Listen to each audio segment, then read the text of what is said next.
Hi there, my name is Kieran Majuri, and I'm going to read you one of my favorite short stories. It comes from the selected works of Anton Chekov. He's one of my favorite short story writers. It's just little small vignettes of Russian life.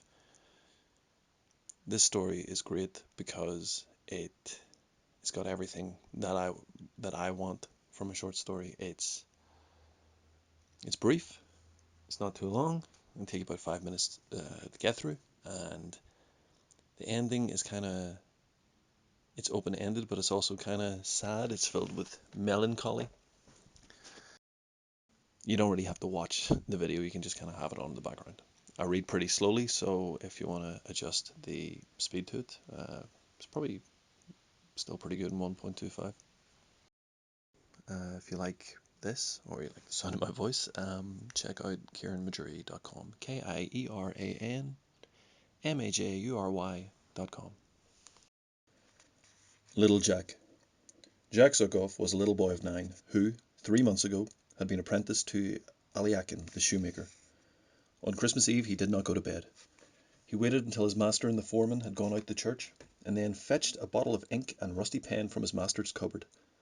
He spread out a crumpled sheet of paper before him and began to write. Before he had formed the first letter he had more than once looked fearfully round at the door, glanced at the icon, on each side of which were ranged shelves laden with boot lasts, and sighed deeply. The paper lay spread on the bench, and before it knelt little Jack. "Dear Grandpa, Konstantin Makarych," he wrote, "I am writing you a letter. I wish you a Merry Christmas, and I hope God will give you all sorts of good things. I have no papa or mamma, and you are all I have." Little Jack turned his eyes to the dark window, on which shone the reflection of the candle, and vividly pictured to himself his grandfather, Konstantin Makarych, a small, thin, but extraordinarily active old man of 65, with bleary eyes and a perpetually smiling face. By day sleeping in the kitchen or teasing the cook, by night muffled in a huge sheepskin coat, walking about the garden beating his watchman's rattle. Behind him, hanging their heads, pace the dogs Kashtanka and the eel, so called because he is black and his body is long like a weasel's. The eel is uncommonly respectful and affectionate. He gazes with impartial fondness upon strangers and friends alike, but his credit, in spite of this, is bad. Beneath the disguise of a humble and deferential manner, he conceals the most Jesuitical perfidy. Nobody knows better than he how to steal up and grab you by the leg, how to make his way into the ice-house, or filch a hen from a peasant. His hind legs have been broken more than once. Twice he has been hung, and every week he is thrashed within an inch of his life, but he always recovers. At this moment, no doubt, grandfather is standing at the gate blinking at the glowing red windows of the village church, stamping his felt boots and teasing the servants. His rattle hangs at his belt. He beats his arms and hugs himself with cold, and giggling after the manner of old men, pinches first the maid, then the cook. "Let's have some snuff," he says, handing the women his snuff box. The women take snuff and sneeze. Grandfather goes off into indescribable ecstasies, breaks into shouts of laughter, and cries, "Wipe it off, it's freezing on!" Then they give the dogs snuff. Kashtanka sneezes and wrinkles her nose. Her feelings are hurt, and she walks away. The eel refrains from sneezing out of respect and wags his tail. The weather is glorious. The night is dark, but the whole village is visible. The white roofs, the columns of smoke rising from the chimneys, the trees silvery with frost, and the snowdrifts. The sky is strewn with gaily twinkling stars. The Milky Way is as bright as if it had been washed and scrubbed with snow for the holiday. Little Jack sighed, dipped his pen in the ink, and went on. "I had a dragging yesterday. My master dragged me into the yard by my hair and beat me with a stirrup because I went to sleep without meaning to while I was rocking the baby. Last week my mistress told me to clean some herrings, and I began cleaning one from the tail, and she shook it and poked its head into my face. The foreman laughs at me and sends me for vodka, makes me steal the cucumbers, and then my master beats me with whatever comes handy, and I have nothing to eat. I get bread in the morning, and porridge for dinner, and bread for supper. My master and mistress drink up all the tea and the soup, and they make me sleep in the hall, and when the baby cries I don't sleep at all because I have to rock the cradle. Dear Grandpa, please take me away from here, home to the village. I can't stand it. I beg you on my knees. I will pray to God for you all my life. Take me away from here, or else I shall die." Little Jack's mouth twisted. He rubbed his eyes with a grimy fist and sobbed. "I will grind your tobacco for you," he continued, "and pray to God for you. And if you don't, you can kill me, like Sidorov's goat. And if you think I ought to work, I can ask the steward please to let me clean the boots, or I can do the ploughing in place of Teddy. Dear Grandpa, I can't stand it. I shall die. I wanted to run away to the village on foot, but I haven't any boots, and it's so cold.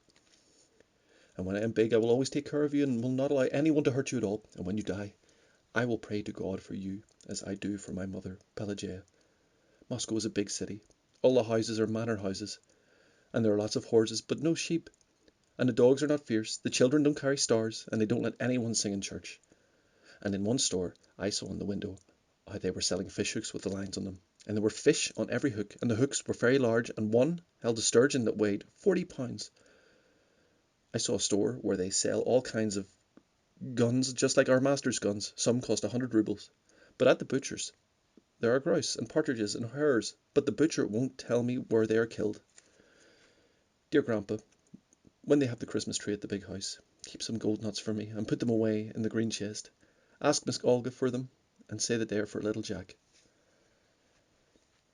Little Jack heaved a shuddering sigh and stared at the window again. He remembered how his grandfather used to go to the forest for the Christmas tree and take his grandchildren with him.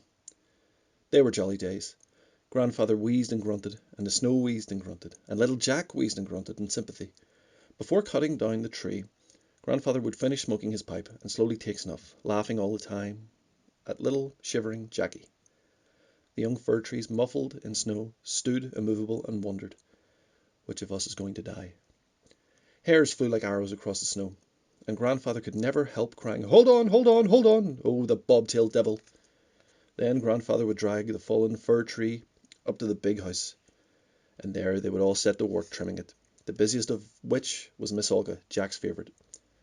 While Jack's mother, Pelageya, was still alive and a housemaid at the big house, Miss Olga used to give little Jack candy, and because she had nothing better to do, had taught him to read and write and to count up to 100, and even to dance the quadrille. When Pelageya died, the little orphan was banished to the kitchen, where his grandfather was, and from there he was sent to Moscow, to Alekin, the shoemaker.